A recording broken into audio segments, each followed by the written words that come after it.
Bienvenue dans cette nouvelle section de notre cours Technologie et vieillissement. Dans cette section, nous allons montrer comment les tâches quotidiennes peuvent être classées. Les adultes exécutent différentes tâches tout au long de la journée, qu'ils aient ou non leur propre travail.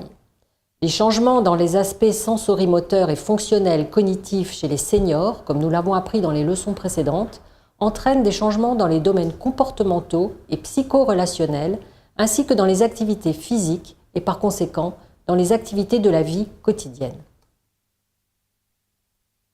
Il y a 3 types de tâches qui sont touchées dans la vie quotidienne des seniors.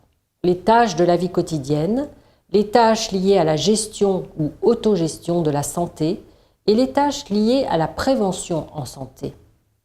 Dans notre cas, nous nous pencherons sur les tâches de la vie quotidienne ou aussi appelées AVQ. Toutes ces activités doivent être exécutées un grand nombre de fois dans la journée. Si nous devions nous concentrer sur elles à chaque fois que nous les faisions, ce serait un grand effort. Par conséquent, l'être humain les convertit en ce que nous appelons des routines. Pour les réaliser, nous coordonnons un grand nombre de capacités et de compétences de différents systèmes sensoriels, nerveux, musculo-squelettiques, cardiovasculaires, respiratoires. La modification de l'un de ces systèmes entraîne un échec dans la réalisation de l'AVQ.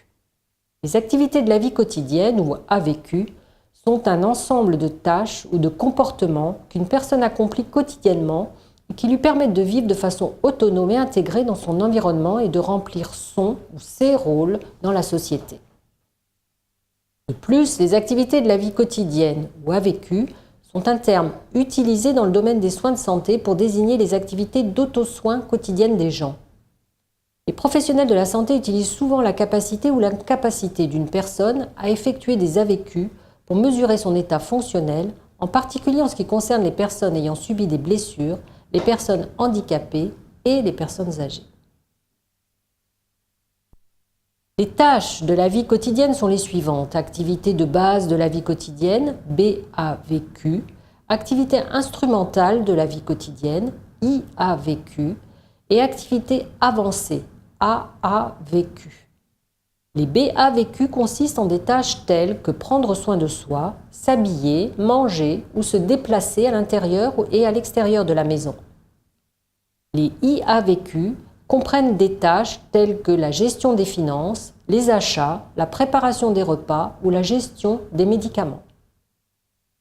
AAVQ, ce sont en général celles liées au travail et au temps libre. Les BAVQ de base consistent en des tâches d'autogestion de la santé qui comprennent hygiène personnelle et qui comprend le rasage, le maquillage, l'hygiène buccale et l'hygiène des ongles, ainsi que la manipulation du matériel pour chacune des activités. La douche comprend le transfert à l'endroit de la douche, la manipulation des récipients nécessaires, l'ajustement de la température, la mousse, le rinçage et le séchage. L'habillement comprend le choix correct des vêtements en fonction de la météo et de la situation, ainsi que l'action de déshabillage. L'alimentation, elle implique la reconnaissance de la coutellerie et la capacité de porter le plat et les couverts à la bouche. Le contrôle du sphincter comprend le contrôle complet de la miction volontaire de la vessie et de l'intestin. L'utilisation des toilettes comprend le transfert, la position des toilettes, la manipulation des vêtements et le nettoyage de la zone. La mobilité fonctionnelle comprend le déplacement d'une position à une autre, les transferts et l'ambulation. Les activités instrumentales de la vie quotidienne, IAVQ, ne sont pas nécessaires au fonctionnement fondamental, mais elles permettent à un individu de vivre de façon autonome dans une communauté. Elles comprennent à la fois les tâches ménagères, les courses, la lessive et la mobilité à l'extérieur de la maison. Les tâches domestiques, l'achat et le contrôle des fournitures et des services, la préparation des repas dans le cadre du régime alimentaire requis, l'entretien des vêtements, lavage et repassage, nettoyage et entretien de la maison, bien-être des autres membres de la famille par exemple.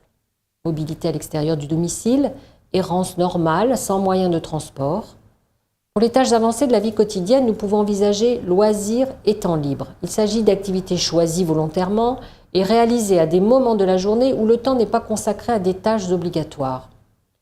Pour la participation sociale, les comportements qui se réalisent dans la communauté à travers une interaction collective, la famille, les amis ou les rôles professionnels. L'activité professionnelle, situation liée à toute tâche physique ou intellectuelle qui reçoit une certaine forme de rémunération. l'activité éducative visant à développer la capacité intellectuelle d'acquérir des connaissances, puis une formation. En conclusion, la difficulté de mener à bien les activités de la vie quotidienne est directement liée au degré d'affectation des systèmes fonctionnels de réalisation, sensoriels, moteurs et cognitifs. Dans les leçons à venir, nous verrons à nouveau ces groupes et les tâches affectées.